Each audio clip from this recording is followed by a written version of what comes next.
Halo everyone, balik lagi di YouTube channel aku. Kali ini temanya aku akan ngebahas langkah-langkah dalam pengembangan software website untuk penyewaan kosan. Khususnya kita akan lebih fokus pada analisis dan desain.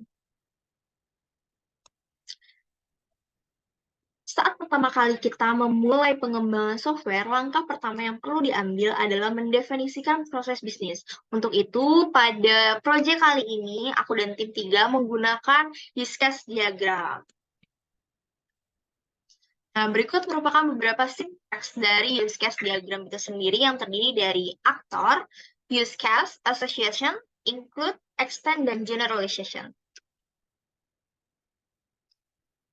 Dalam diagram ini, kita dapat mengidentifikasi aktor-aktor yang terlibat dan berbagai kasus penggunaan yang akan diakomodasi oleh software kita.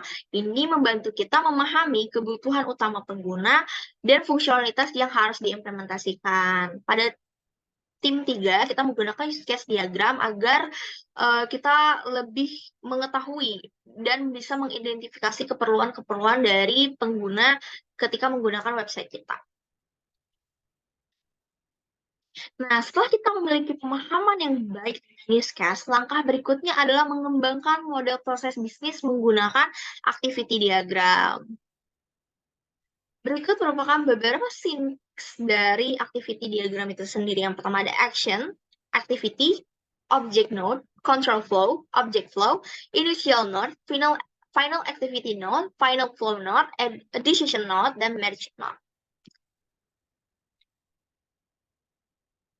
Diagram ini membantu kita melihat secara visual langkah-langkah dalam setiap use case, membantu mengidentifikasi alur kerja dan aktivitas yang terlibat dalam proses penyewaan kosan. Sekarang mari kita lihat bagaimana sih proses bisnis direalisasikan dengan menggunakan sequence diagram. Berikut merupakan beberapa sinteks dari sequence diagram yang terdiri dari aktor, objek, lifeline, focus control, message, dan object destruction.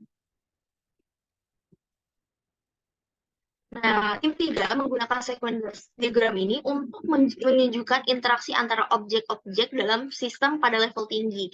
Dengan ini, kita dapat memahami urutan langkah-langkah yang terjadi dalam proses bisnis dan bagaimana sih objek berinteraksi satu sama lain.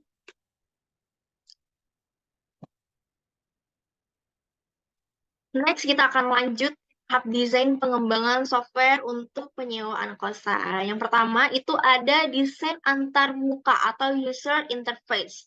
Nah, desain antarmuka pengguna adalah langkah kunci dalam menarik pengguna ke dalam pengalaman pengguna. Pastikan kita untuk membuat user interface yang intuitif, mudah digunakan, dan estetis. Jadi ketika user membuka halaman website kita, terpampang jelas informasinya secara rinci, tapi tidak bertele-tele, dan termasuk kita harus memperhatikan tata letak halaman, warna, dan elemen-elemen grafisnya. Berikut merupakan salah satu contoh dari project tim 3. Bagus kan? Nah, terakhir kita akan melihat nih gimana sih kita dapat merancang hubungan antara entitas dengan menggunakan entity relationship diagram. ERD atau Entity Relationship Diagram membantu kita memahami bagaimana entitas-entitas dalam sistem berinteraksi dan bagaimana data disimpan. Ini sangat penting untuk perancangan basis data yang efisien. Nah, teman-teman, itu tadi merupakan rangkaian langkah-langkah analisis dan desain dalam pengembangan software website untuk penyewaan kosan. Semoga informasi tadi membantu kalian semua dalam memahami proses yang terlibat dan memastikan pengembangan software apapun berjalan dengan lancar.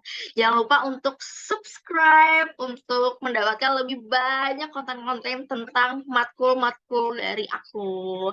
Makasih sudah menyimak sampai akhir. Sampai jumpa. Bye-bye.